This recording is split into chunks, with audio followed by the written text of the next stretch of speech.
Excuse me? You need to get the supervisor Okay, here let's now. Excuse me? Now. Excuse me? I'm trying to have a conversation. You're with you, escalating. and you You're are not escalating. even running a You're regular escalating. Hey, ma'am.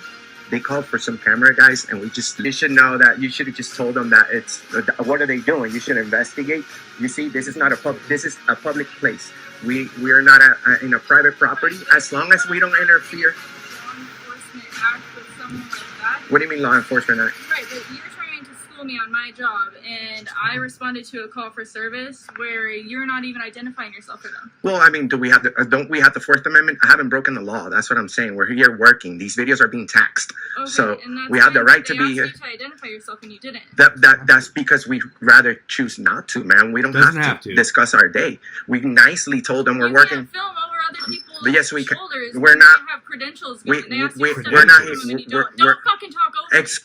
As a police instructor and trainer who teaches law enforcement and military case law, patrol tactics, and constitutional law, it's very clear that this is one of those First Amendment auditors, maybe even sovereign citizen types, and they are expressing and exercising their right to freedom of speech by recording what seems to be in a traditional public forum. With that being said, we have the story. The story is old as time, right? There is a RP, a reporting party, has made a call to complain about the citizen journalist, and you have an officer that is investigating that call for service. And let me just say, an officer can absolutely investigate a call for service. They can investigate whatever it is they want to investigate.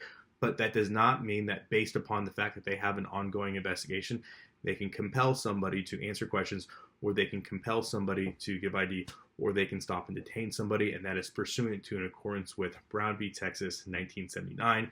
So it's very clear the Supreme Court in Brown v. Texas 1979 has affirmed an officer needs reasonable articulable suspicion to detain and demand ID. Obviously, as we know, the First Amendment is a constitutional right, constitutionally protected right, and especially in public forums. And we have mentioned a few Supreme Court case precedences, but we'll go over them again. You have Hague v. CIO, 1939, Perry Education versus Perry Educators, 1983, and Watchtower Bible versus City of Stratton, 2002. So again, in this case, you have a female cop who seems like she's unsure of the case law, doesn't know the case law, but they want to be citizen journalists and they want to record in public. They absolutely can. And that person's absolutely right to affirm that their activity, their constantly protected activity, does not rise to a level of a crime because of public outrage. And again, we've talked about those Supreme Court case precedences, both Snyder v. Phelps, 2011, and Texas v. Johnson, 1989. Both affirmed that freedom of speech cannot be the basis for liability of tort or emotional distress, even if the speech is viewed as offensive or outrageous.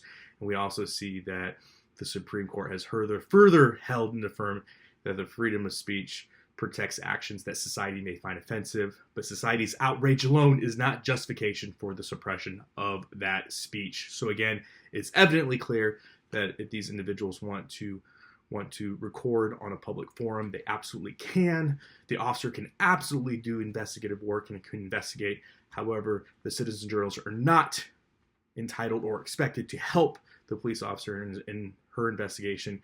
In order for her to compel identification and to detain, she needs reasonable articulable suspicion pursuant to accordance with Brown v. Texas 1979.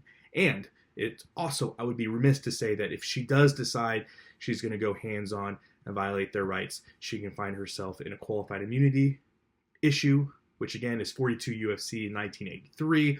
We have seen at the First Circuit in 1999 with Ikabusi versus Bolter, saw that a sergeant from Pembroke Town Hall had his qualified immunity stripped away for arresting a journalist for filming. We also saw that a police chief in Connell v. Town of Hudson also lost his qualified immunity for arresting a freelance photographer for taking pictures of a car accident. So again, you can lose your qualified immunity. Don't do that. My best advice, and what I would tell myself, is I would introduce myself to these individuals, thank them for exercising their lawful right to film in public, their First Amendment protected activity.